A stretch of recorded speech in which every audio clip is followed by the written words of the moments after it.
After I graduated from St. Lawrence University, Dick, I was working. I was going to the American Academy of Dramatic Arts, studying to be an actor, and I was working as a waiter in Schraff's restaurant. If you lived to be 103 and made over 90 films, which ones would stay with you? Which stories would still matter when the lights fade and the audience goes home? In his final years, Kirk Douglas, Hollywood's last true gladiator, was asked a question fans had wondered for decades. What were the films he loved most? The internet now pushes a dramatic headline claiming, before his death, Kirk Douglas revealed his 7 favorite films. But the truth is far more interesting. Douglas never sat down to craft an official ranking. He didn't publish a list. He didn't record a final top 7. Instead, he did something better. In late-life interviews, at age 97, at 100, and even beyond, Douglas spoke honestly about the movies that tested him, thrilled him, challenged him, humbled him, and the one film he loved above all others. These weren't PR answers. They were memories.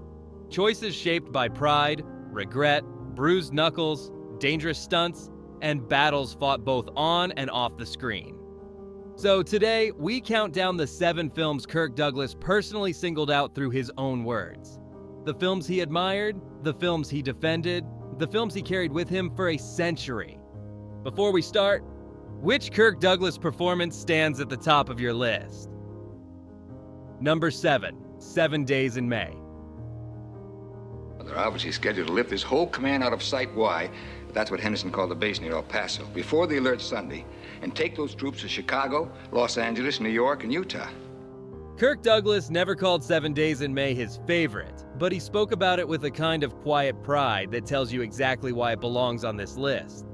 This wasn't just another political thriller, it was a warning shot.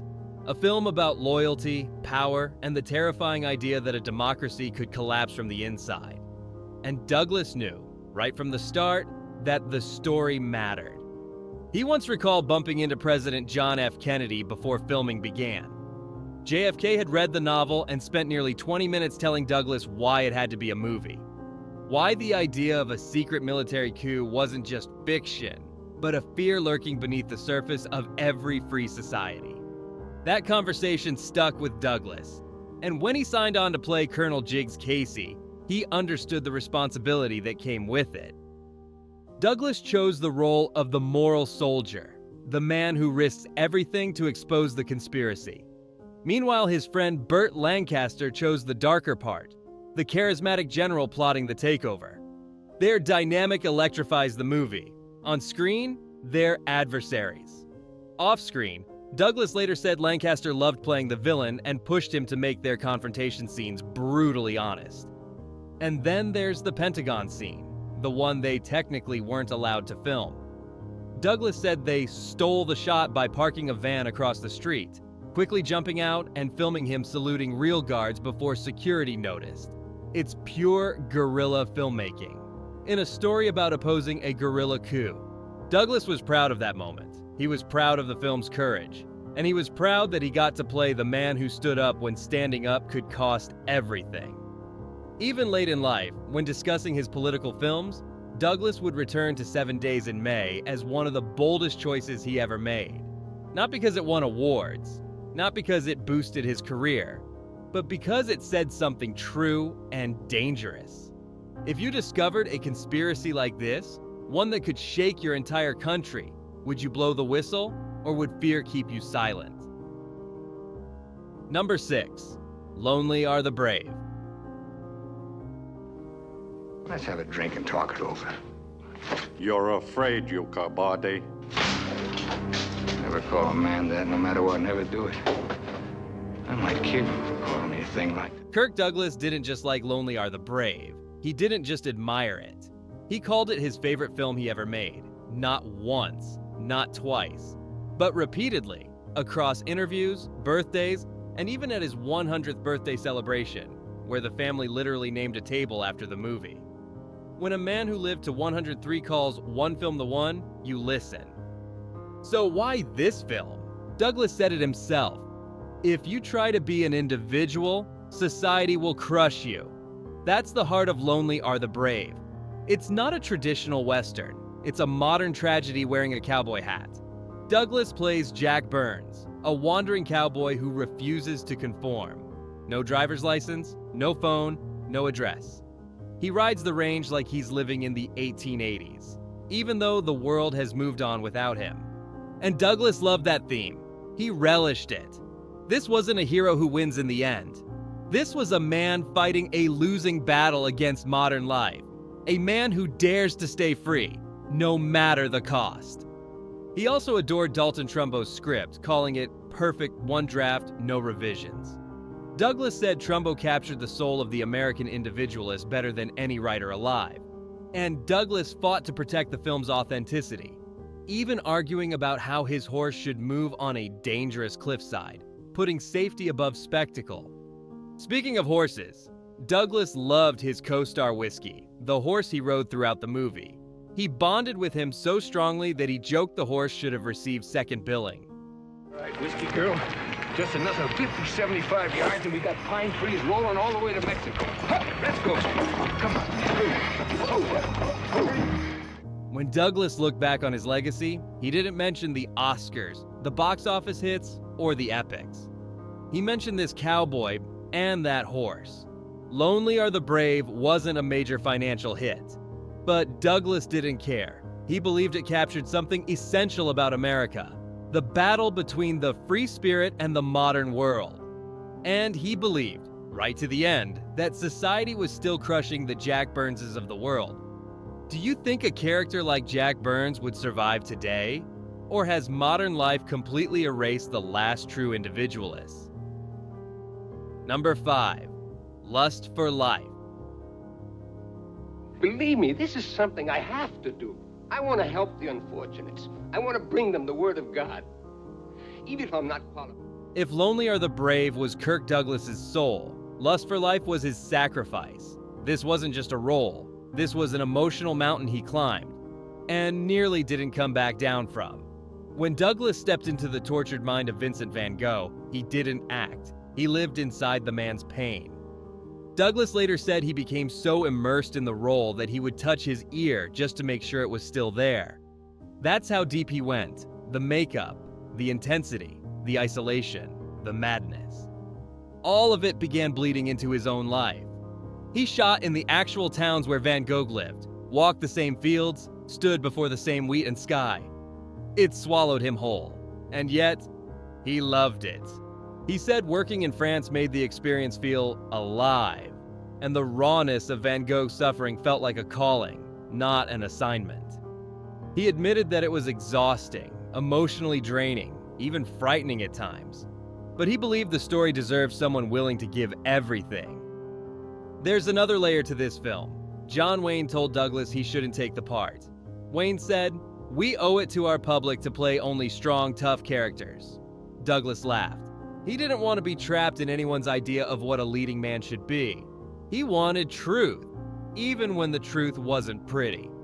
And truth is what Lust for Life delivers. The self-mutilation, the loneliness, the hunger for purpose, the desperation for recognition. Douglas pours all that into every tremble, every yell, every haunted silence. It earned him an Oscar nomination. But awards weren't what mattered. Douglas treasured the transformation. He treasured the chance to show the world that Van Gogh wasn't a madman to mock. He was a soul burning too brightly for the world around him. Watching the film today, Douglas's performance still hits like a lightning strike. It's not polished. It's not charming. It's not Hollywood. It's raw, human, and painfully real. Number 4, The Bad and the Beautiful. Who gave you the right to dig into me and turn me inside out and decide what I'm like? How do you know how I feel about you, how deep it goes? Maybe I don't want any... If there was ever a film where Kirk Douglas held up a mirror to Hollywood and didn't like the reflection staring back, it was The Bad and the Beautiful. This wasn't just a performance. This was a confession, a warning, a sly grin from a man who had seen the industry's best and its absolute worst. Douglas plays Jonathan Shields, a ruthless movie producer who uses people like stepping stones, then throws them away the moment he's done with them. It's a character so morally twisted that Douglas once joked the role felt a little too real. and audiences felt the sting too. Extras being hired to attend a villain's funeral, actors manipulated for one more hit movie, backstabbing behind velvet curtains. Douglas said it flat out. It was a very realistic story about Hollywood. He thrived in the role because it gave him something few characters did: permission to be dark, permission to be sharp-edged, permission to pull back the curtain on an industry everyone glamorizes but few truly understand. And there's a great Hollywood footnote. Clark Gable originally turned down the role. Douglas seized it, and it earned him one of the most powerful performances of his career. The film was a hit. Critics raved. Douglas earned an Oscar nomination.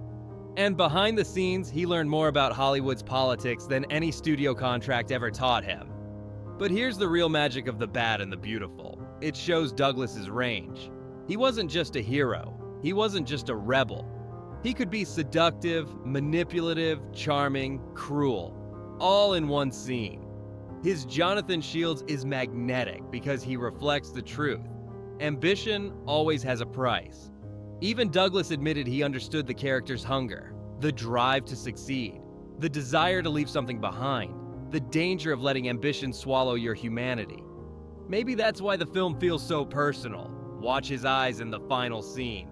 They're triumphant and terrified, victorious and alone. That's the real Hollywood duality. Do you think Hollywood today is any less ruthless than the world Douglas exposed in this film? Or has it just learned to hide the knives better? Number 3, Ace in the Hole. Don't let me die without the priest. Don't need a priest. You're not going to die. Tell him he's not going to die, Doctor. Everybody's gonna die someday, Leo. If Kirk Douglas ever wanted to show the world just how dark, hungry, and desperate a human being could become, Ace in the Hole was the perfect storm. This wasn't just a role. This was Douglas unleashing every sharp edge he had. No breaks, no filter, no apology. He plays Chuck Tatum, a washed-up reporter who finds one last chance at fame when a man becomes trapped inside a collapsed cave. Most actors would play the hero. Douglas played the vulture, and he played him beautifully. He once said the film was not a hit at the time, but it became a cult favorite. I loved working with Billy Wilder. That affection shows in every scene. Douglas wasn't afraid to go big, go mean, or go ugly. Wilder pushed him hard. Douglas pushed back even harder. He rehearsed the infamous strangling scene with Jan Sterling until she genuinely feared he'd gone too far. That was Douglas's philosophy. If you're going to do it, commit. No half measures, no hesitation, just raw truth. And here's what makes Ace in the Hole so chilling. It predicted modern media sensationalism decades before it became normal. A trapped man becomes a circus, cameras, politicians, souvenir stands. And at the center, a reporter who sees tragedy as opportunity. Sound familiar? Where's this? Don't, Chuck. Don't. I can't breathe. He can't breathe either.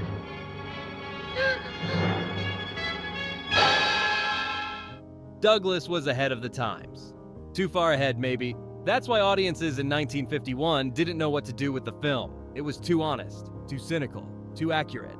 Watch Douglas's face in the final scenes. You can almost see Tatum's soul corroding in real time. The greed, the guilt, the desperation. Few actors could hold that kind of darkness without blinking. Douglas didn't just play the part, he understood it. He respected it, and he wasn't afraid to let audiences hate him for it. And here's the twist. The film flopped. Flat. Done. Forgotten. But Douglas never apologized for it. In fact, he was proud. He wanted to make something bold, something dangerous, something that stabbed the American dream right in the heart and asked, what's the cost of the truth when people would rather buy a lie? Today, the film is hailed as a masterpiece, a warning, a prophecy. Do you think Douglas's performance feels even more relevant in today's media-obsessed world?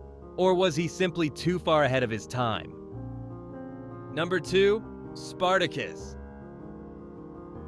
Open your mouth, Spartacus. You smell like a rhinoceros. If Ace in the Hole showed Kirk Douglas at his darkest, Spartacus showed him at his boldest. This wasn't just a movie for Douglas. This was a mission, a fight, a battle for dignity in Hollywood, and he won. Douglas didn't just star in Spartacus. He powered it, he produced it, he shaped it, he fought for it. And he risked his career for one decision that changed film history, giving blacklisted screenwriter Dalton Trumbo full credit. Everyone warned him not to do it. Studios panicked, politicians growled, headlines buzzed. Douglas shrugged and said, "Do it anyway." Years later, he admitted, "It caused me a lot of trouble, but it was worth it." That is Spartacus energy. Douglas embodied the rebel slave with the same fire he brought to the real-life fight for artistic freedom. He once said, "Spartacus represents all people who work for freedom." And you can feel that truth in every frame, in the training scenes, in the love scenes, in the final march toward death. He wasn't acting a hero, he believed in the hero. And the production, pure chaos. Kubrick nearly walked. Douglas argued through take after take. The shoot ran long, tempers ran hot, and the famous "I am Spartacus" moment, Kubrick's idea. Douglas insisted it stay in the script. I'm Spartacus! I'm Spartacus! I'm Spartacus! I'm Spartacus! I'm Spartacus! Today, it's one of the most iconic scenes in movie history. Yet here's the irony. Critics initially weren't impressed. Some called it bloated. Some called it overdone. Then the audience spoke, loudly. The movie became a massive hit. President John F. Kennedy publicly praised it. The blacklist began to crumble soon after. Douglas had done more than make a movie. He had changed the system. Watch Douglas in the crucifixion scene. He's broken, bleeding, dying, but undefeated. That's the real Kirk Douglas shining through. A man who refused to bow. A man who knew the cost of courage. A man who'd rather take heat than take orders. Spartacus wasn't just a film he was proud of. It was a legacy, a statement, a line drawn in the sand. Number 1. Paths of Glory. Is what, sir? His job. Let me get this straight, sir. You're offering me General Miro's command? This is the film Kirk Douglas never stopped defending, never stopped praising, never stopped calling one of the proudest achievements of his career. Paths of Glory wasn't just another war movie. It was a grenade thrown at the very idea of blind authority. And Douglas lit the fuse. From the moment he read Kubrick's script, he knew. He said he loved it even though I knew it would never be a commercial success. He knew it was risky. He knew studios would resist. He knew audiences might not get it. He didn't care. He said yes anyway. And because his own production company, Bryna, backed it, he controlled it. He fought to keep Kubrick's bleak, uncompromising original ending. No softening, no Hollywood gloss. Just truth. Douglas isn't a soldier in this movie. He is a conscience, a moral alarm bell. Colonel Dax stands before generals who sentence their own men to die for cowardice, and Douglas plays him with a quiet fury you can feel in your bones. Watch his eyes in the courtroom scene. They do more accusing than his words. Watch the final outburst when he learns the verdict. Every muscle in his face burns with disgust. Behind the scenes, just as intense. Kubrick was brilliant and impossible. Douglas later joked that Paths of Glory made Stanley Kubrick, and he wasn't wrong. He saw Kubrick's potential before the world did. He pushed him, challenged him, and once even dragged him to a psychiatrist on set when tensions boiled over. That's how wild the collaboration got. But the result, unmistakable genius. The execution march, the trembling soldiers, the cold French generals sipping wine in marble halls, the haunting singing in the final scene. This is cinema that doesn't just entertain, it accuses, it questions, it wounds. Douglas said the film didn't make money, but it was a critical success. And today it's considered one of the greatest anti-war films ever made. And Douglas, he stood by every inch of it. He believed in the story, he believed in the message, and he believed that sometimes a movie has to be courageous, even when the world isn't ready for it. And there you have it. Not a myth, not a fake internet list, but the real 7 films Kirk Douglas personally praised, defended, or cherished across a century-long life. From the political paranoia of 7 Days in May, to the bruised idealism of Ace in the Hole, to the raw madness of Lust for Life, and the fierce individualism of Lonely Are the Brave. Each title reveals a different side of Douglas's soul. And then there's Paths of Glory, the film he stood behind when studios doubted it, when audiences didn't understand it, and when the industry wasn't ready for that level of honesty. He never apologized for choosing tough stories. He never softened his edges. He never stopped chasing roles that forced viewers to look inward. Douglas didn't leave behind a top 7 on paper. He left it in his interviews, in his pride, and the way he talked about these films decades later. These were the movies that followed him through fame, controversy, injury, reinvention, and finally into legend. Now it's your turn. Which Kirk Douglas film sits at the top of your list, and why? Tell us in the comments. Like, subscribe, and join us for the next deep dive into Hollywood's greatest stories.